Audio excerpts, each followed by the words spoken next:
Hello, welcome back to the reading of the poem of the Man God, written by Maria Valtorta, Volume 2, Chapter 196, Part 2, The Sabbath at Gethsemane.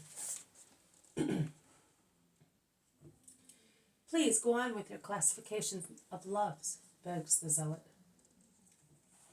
There is the love for one's wife, love of third power, because it is made. I am always talking of wholesome and holy loves, half of spirit and half of flesh. A man, besides being the husband of his wife, is a teacher and a father to her. And a woman is an angel and a mother to her husband, besides being his wife. These are the three highest loves. And the love for our neighbor, are you not wrong, or have you forgotten it? Asks the Iscariot. The others look at him dumbfounded and furious because of his remarks. But Jesus replies placidly, No, Judas, watch. God is to be loved because he is God, so no explanation is required to convince one to have such love. He is he who is, that is everything, and man, nothing, who participates of everything because of the soul infused in him by eternal God, without which soul man would be one of the many animals that live on the earth, or in water, or in the air. You must adore him from a sense of duty, and to deserve to survive in everything. That is, to deserve to be part of the holy people of God in heaven, a citizen of the Jerusalem, which will know neither profanation nor destruction forever. The love of man, and particularly of woman, for their offspring, is indicated as an order in the words of God to Adam and Eve, after he had blessed them, seeing that he had made a good thing. On a remote sixth day, the first sixth day of creation, God said to them, Be fruitful and multiply and fill the earth. I can see your tacit objection, and this is my reply to you. Since before sin, everything in creation was regulated by and based on love, that multiplication of children would have been a holy, pure, powerful, perfect love. And God gave it as his first commandment to man. Be fruitful and multiply. Therefore, love your children after me. Love, as it is now, the present procreator of children, did not exist then. There was no malice, nor the detestable thirst for sensuality. Man loved woman, and woman loved man, naturally. Not naturally according to nature as we understand it, or rather as you men understand it, but according to the nature of children of God, supernaturally. Sweet were the days of love of the two who were brothers, because born of one father, and yet were husband and wife, who loved and looked at each other with the innocent eyes of twins in a cradle. And man felt the love of a father for his wife, bone from his bones, and flesh from his flesh. What a son is for his father. And the woman experienced the joy of being a daughter, protected by a very high love, because she felt that she had in herself something of the wonderful man who loved her, with innocence and angelical ardor, in the beautiful meadows in Eden.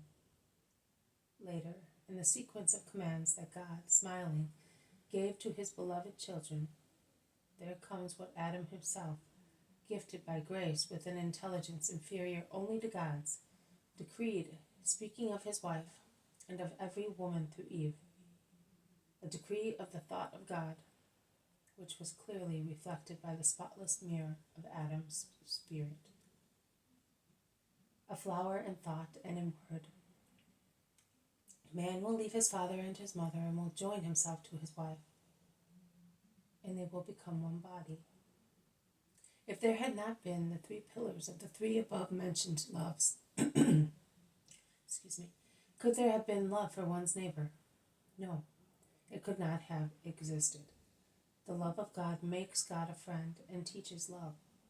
Who does not love God, who is good, cannot certainly love his neighbor, who is, in most cases, is faulty. If there had been no conjugal love and paternity in the world, there could have been no neighbors, because a neighbor is the son of man. Are you convinced? Yes, Master. I had not thought of that. It is difficult indeed to go back to the sources. Man has been stuck in mud for thousands of years, and those sources are so high up on the summits. The first one, above all, is a source that comes from an immense height, God. But I will take you by the hand and lead you to the sources. I know where they are. And the other loves? Asked together Simon Zealot and the man from Endor. The first one of the second series is the love for our neighbor. In actual fact, it is the fourth in power. Then comes the love for science. Finally, the love for work. Is that all? That is all. But there are many more loves, exclaims Judas of Kerioth. There are other hungers, but they are not loves. They are the negation of love. They deny God. They deny man. They cannot be loved because they are negations, and negation is hatred. If I deny consent to evil, is that hatred? Asks Judas Iscariot once again. Poor me, you are more captious than a scribe. Can you tell me what is the matter with you? Is the rarefied air of Judea affecting your nerves like a cramp? Exclaims Peter. No, I like to learn and have many clever ideas. It is quite possible we may have to speak to scribes, and I do not want to be short of arguments. And do you think that in the moment of need you will be able to pull out the color required from the sack where you stock all the rags? Asks Peter. Rags, the words of the master. You are swearing. Don't pretend you are scandalized. They are not rags in his mouth, but once they have been mishandled by us, they become rags. Try and give a piece of precious byssus to a boy. It will soon become a dirty, torn rag, and that is what happens to us. Now, if you expect to fish at the right moment, the little rag you need, what with the rag and what with its dirt, I do not know what you will be up to. Don't worry, that is my business. Oh, you may be sure that I will not worry. I have enough problems of my own. And then I am happy providing you cause no harm to the master, because in that case, I would mind also your business. You can do that. You can do that when I do anything wrong, but that will never happen, because I know how to behave. I'm not ignorant. Instead I know, and because I am, I do not stock any ballast, to flaunt it later, at the right moment. But I implore God, and God will help me for the sake of his Messiah, of whom I am the least and most faithful servant. We are all faithful, replies Judas haughtily. Oh, you are bad. Why do you offend my father? He is old and he is good. You must not do that. You are bad and you frighten me, says Jabez with stern countenance, after being silent and listening carefully. And that makes two, whispers James of Zebedee in a low voice, touching Andrew with his elbow. Although he has spoken in a low voice, the Iscariot hears him. You can see, Master, whether the words of the silly boy of Magdala have left a trace, says Judas, raging with anger. Would it not be more pleasant to continue listening to the lesson of the Master, instead of behaving like angry kids? Asks peaceful Thomas. Of course, Master. Tell us more about your mother. Her childhood is so bright. The very reflection of that brilliance makes our souls pure. And I, a poor sinner, need that light so badly, exclaims Matthew. What shall I tell you? There are so many episodes, one more touching than the other. Did she tell you about them? Yes, some, but Joseph told me many more, as the most beautiful stories he could tell a child, and also Alphaeus of Sarah, who was a few years older than my mother, and was her friend during the short period she was at Nazareth. Oh, please tell us, begs John. They are all sitting in a circle in the shade of the olive trees, with Jabez in the center, staring at Jesus, as if he were listening to a heavenly tale.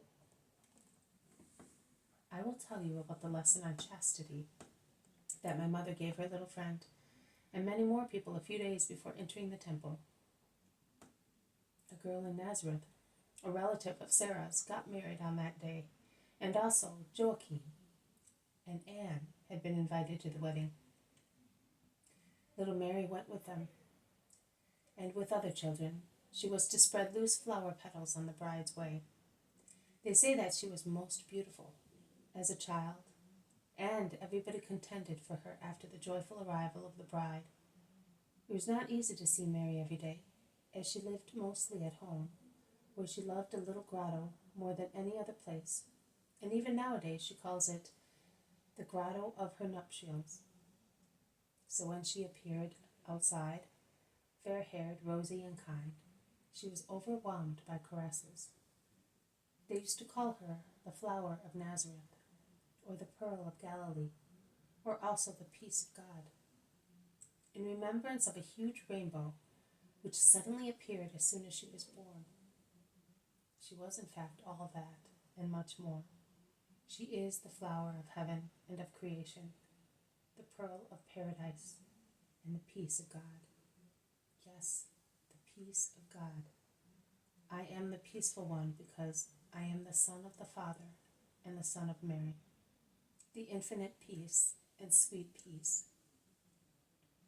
On that day, everybody wanted to kiss her and take her on their laps, and as she was averse to being kissed and touched, she said with kind gravity, "Please do not rumple me."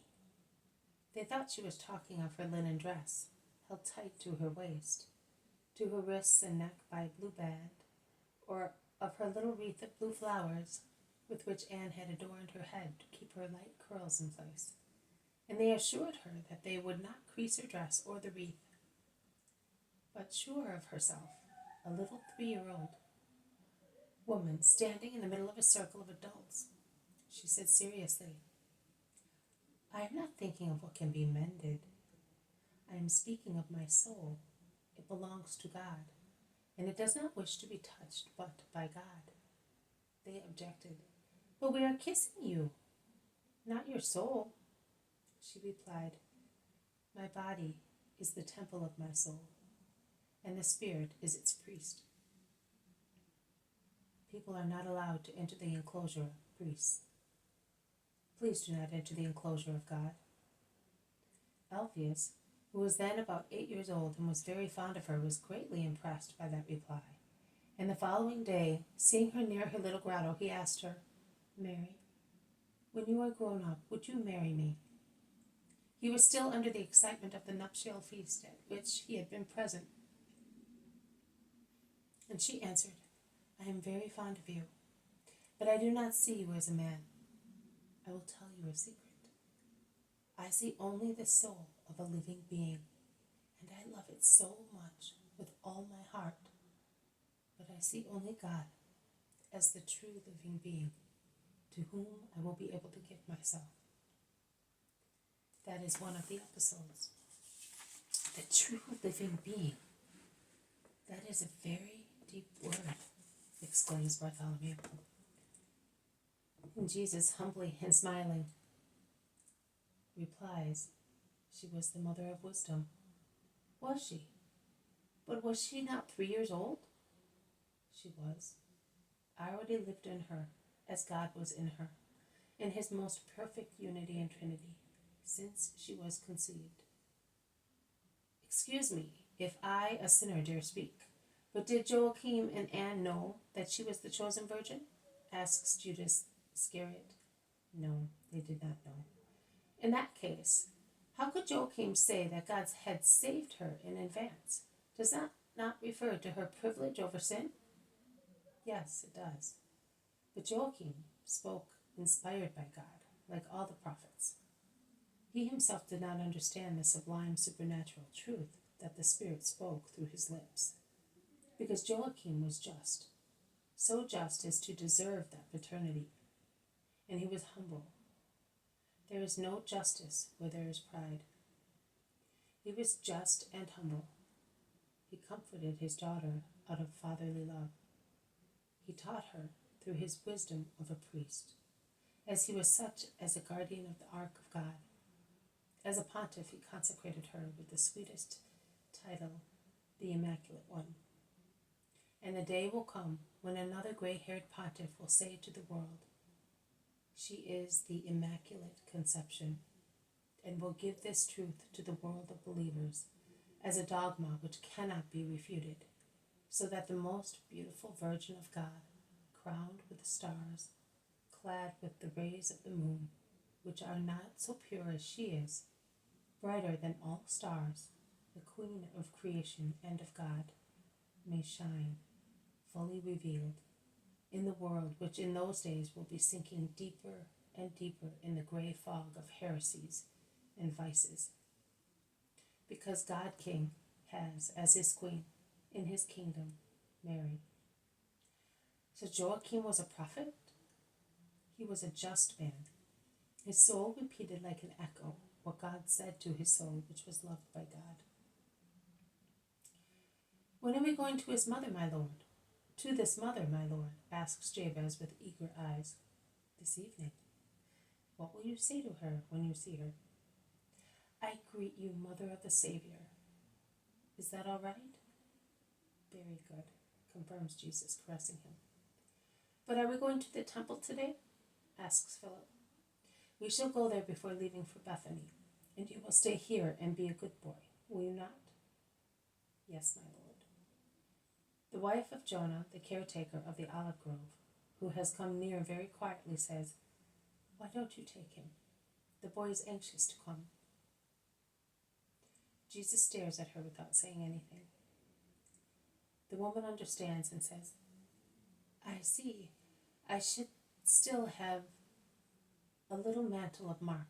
I will look for it," and she runs away. Jabez pulls John's sleeve. "Will the teachers be severe?" "Oh no, don't be afraid. In any case, it is not today. In a few days' time, with his mother, you will be more learned than a doctor." John comforts him. The others hear and smile at Jabez's concern. "But who will present him, as if he were his father?" asks Matthew. "Of course I will, unless the master wishes to present him," says Peter. "No, Simon, I will not present him. I leave that honor to you." "Thank you, Master, but you will be there too."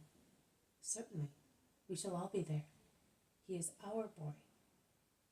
Mary of Jonah comes back with a dark violet mantle, which is still good. But what a shade! She says so herself. Mark never wanted to wear it because he did not like the shade. No wonder. It is vile. And poor Jabez, with his olive complexion, looks ghastly in the violet shade. But he cannot see himself, and he is therefore happy to have the mantle in which he can drape himself like an adult. "The meal is ready, Master." The woman has taken the lamb off the spit just now. "Let us go then." And going down from the place where they were, they go into the large kitchen for their meal. This has been a reading from the poem of the Man God, written by Maria Valtorta, Volume 2, Chapter 196, Part 2, The Sabbath at Gethsemane. Thank you for listening. I will see you tomorrow. May God bless you, and may peace be with you.